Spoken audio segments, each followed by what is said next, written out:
Welcome to the Vintage Kitchen. Today I'm going to show you how to make a rich cinnamon and brandy flavoured dessert from the late 1920s. It's time for parsnip pudding to make it back onto the menu. The sky was lit up with violet light. A bird began to sing a song of sixpence. To bake it, you'll need a 9.5 inch or 25 centimetre pie dish. If you don't have one, use a taller dish and cook your pudding for longer than the recommended time. The ingredients you'll need are 3 medium-sized young parsnips. Don't be tempted to buy the large ones because they'll be too fibrous and unpleasant. 3 ounces or 85 grams of white sugar, 1 ounce or 28 grams of butter, an extra for greasing the pie dish, 1 teaspoon of cinnamon, 3 eggs, half a cup of breadcrumbs, or about half a cup, it being exact doesn't matter, and whipped cream to serve. You'll also need 60 to 80 mils of brandy, which is 2 to 2 3/4 ounces. You can substitute this with 1.5 to 2 teaspoons of brandy essence if you want to. If you do use brandy essence, add a little bit of water to make up the difference in volume. Before you start mixing any ingredients, preheat your oven to 180 degrees Celsius for a regular oven, 160 degrees Celsius for a fan-forced oven.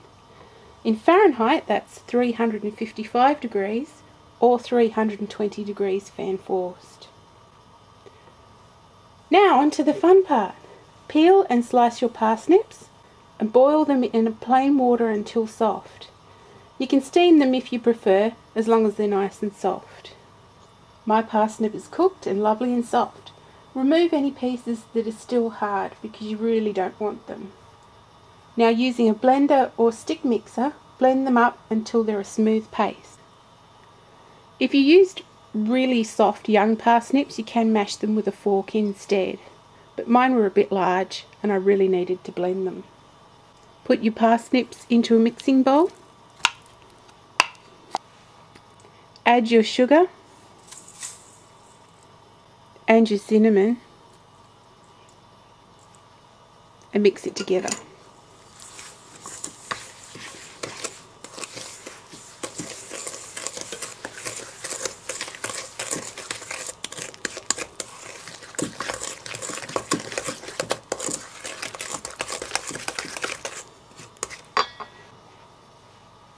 Now add your butter and mix that in.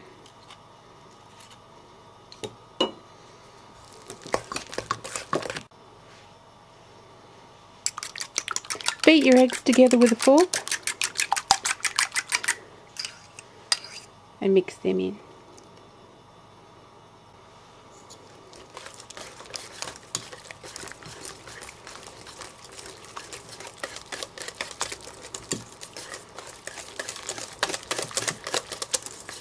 Next, stir in the brandy. The amount that you add is up to your personal taste. I like about 60 to 80 mils. I have made this pudding with 120 mils of brandy, but it did completely overtake the flavour of everything else. It will set if you add 120 mils, so if you really like brandy, go for it. Mix that in.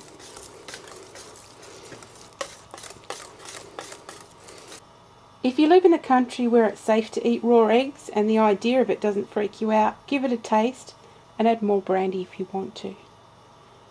Next, you need to prepare your pie dish. Wipe around the whole pie dish with some soft butter. I like to use a piece of the wrapper because I really hate getting butter under my fingernails. It's kind of gross. Pour in the breadcrumbs, or as much as you'll think you'll need. And tip the dish around so that the breadcrumbs sticks to all that butter.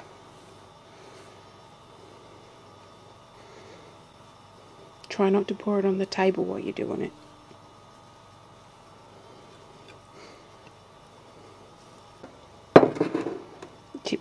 the excess back into your bowl.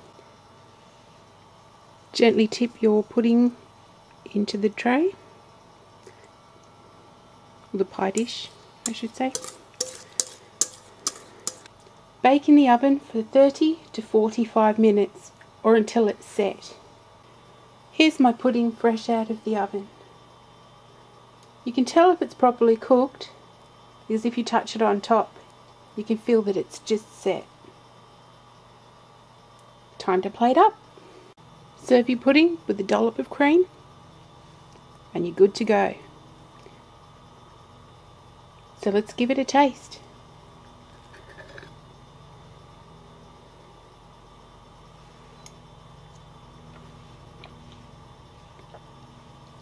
That's so good. It's got a rich brandy flavour with the cinnamon, and the parsnips just give it that tiny little flavour underneath. I know it's weird, but give it a try, you might like it. And if you don't, you can use it to threaten people you don't like. I quite like it.